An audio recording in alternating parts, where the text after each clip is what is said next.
You are a wise consumer of American media and politics. That's why you're subscribed to our channel. And you would probably come after me for saying, why are you handicapping the 2028 election right now? There's so much that can happen between now and then. Who knows what's going to happen? The world could change. And to that, I would counter that the 2028 election has already started. There are rumblings that Ron DeSantis may well announce that he's running for president right after the midterms. There are multiple Democrats who are ready to run for president right after the midterms. We already have Kamala Harris soft announcing, along with Gavin Newsom soft announcing. Early visits to primary states are happening in South Carolina and Iowa. And the midterm elections are less than 6 months away. And so polls like this matter when the news cycles are getting shorter and shorter and shorter, and the timelines are effectively condensed down, just not as long as they used to be. 4 years flies by. Can you believe we're halfway through? We're practically halfway through Trump's second administration. And Marco Rubio has now become the clear favorite to be the next 2028 presidential election winner. This is Marco Rubio. This isn't for the Republican battle for the presidency, for the nomination. This is for Marco Rubio as the winner of the general election. Marco Rubio, you can see, barely had a pulse a couple of months ago in this. But against Gavin Newsom and J.D. Vance, Marco Rubio now has skyrocketed as the two of them have come collapsing down to earth. Of course, things can change. I get it. Why is this happening? Well, it's happening because Marco Rubio is just doing an exceptional job. I'm not here to stand for anyone or to hype any one person. I'm a big fan of the Trump administration. Obviously, President Trump has himself said that Marco Rubio running with J.D. Vance would be a dream ticket.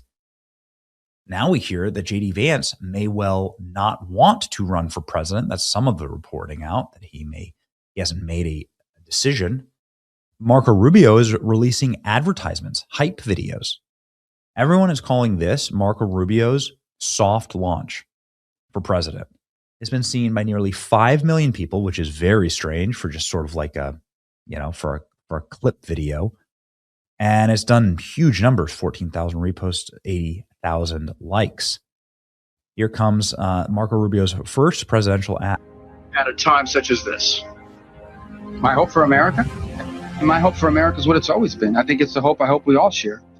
We want it to continue to be the place where anyone from anywhere can achieve anything, where you're not limited by the circumstances of your birth, by the color of your skin, by your ethnicity, but frankly, it's a place where you are able to overcome challenges and achieve your full potential.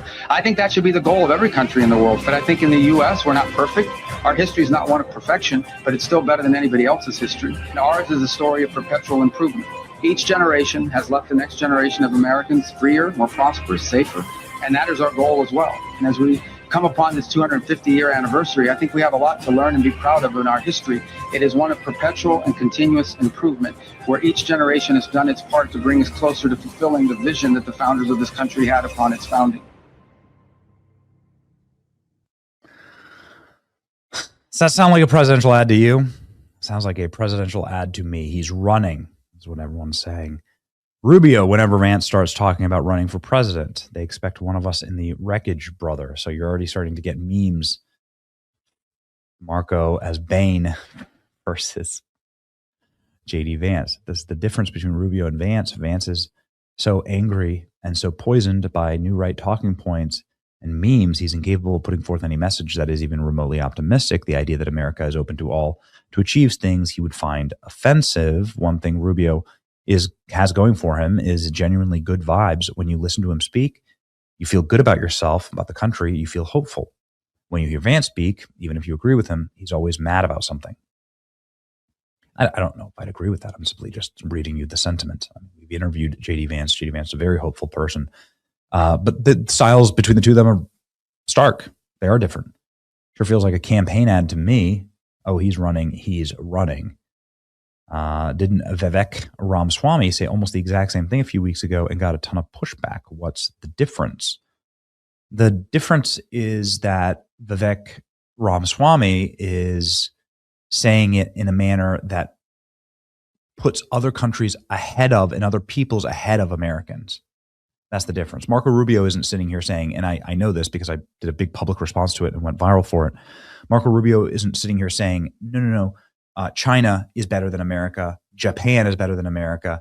England is better than America. France is better than America. Germany is better than America. That's what Vivek said. That's how he started off his speech. Vivek said, you can never move to Japan and become Japanese, but all of the world can move to America and become American. And that's fundamentally not true. He's saying that America and Americans don't deserve the same protections of their culture and their people, because everybody knows what an American is. Everybody knows what a Japanese person looks like. And if you moved all of the people out of Japan, it would cease to be Japan. That's the different framing. The framing is that every other culture deserves to be protected except for America, which should just be the doormat for a billion Indians and a billion Chinese people and and all of Somalia. Right? That's the difference, by the way. You're witnessing a future president, Rubio, is what everyone's saying. At first glance, this comes off as Marco Rubio ad for 28. Notables, heavy focus on President Trump, with at times Rubio having a presence. Don't see any mention of VP Vance. I think he's running. Marco Rubio is definitely running for president, is what they say. So what about the Republican presidential nominees? This is just for the GOP. You can see here that Marco is on the rise and J.D. Vance has been on a pretty steady decline here over the past few months.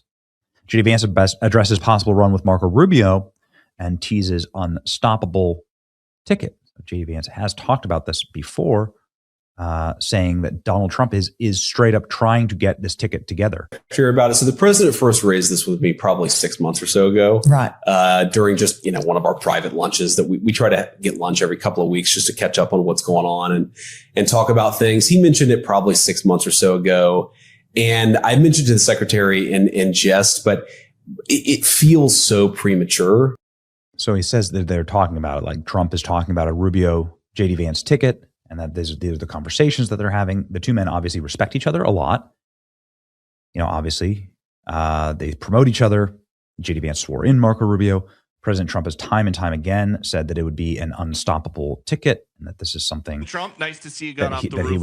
That he would love to see happen. A great nominee. You could clear the entire Republican field right now. Do you agree that the heir apparent to MAGA is J.D. Vance? Well, I think most likely, in all fairness, he's the vice president. I think Marco is also somebody that maybe would get together with J.D. in some form. I also think we have incredible people, some of the people on the stage right here. So it's too early, obviously, to talk about it, but certainly he's doing a great job. Ladies and gentlemen, I guess we'll see. But here's a matter of fact, is that when it comes to the Democrat presidential nominee, Kamala Harris is the one who's actually on the rise.